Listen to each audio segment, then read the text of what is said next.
if the following is a linear equation in two variables or not.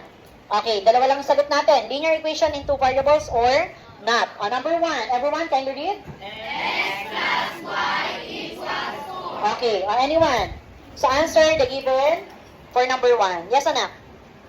Okay, very good. This is an example of linear equation in two variables. So what are the two variables? X and Y. How about for number 2? Okay, 2x is equal to 4y minus 2. Yes, Silva? Linear pa rin po siya. So, linear equation in two variables. So, the two variables are x and y. Next, number 3.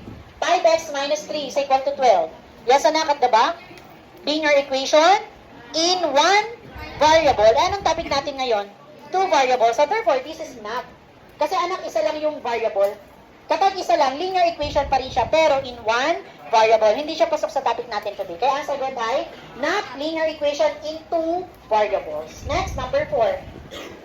12 is equal to 2x plus 3y. Yes, Lacson? Why?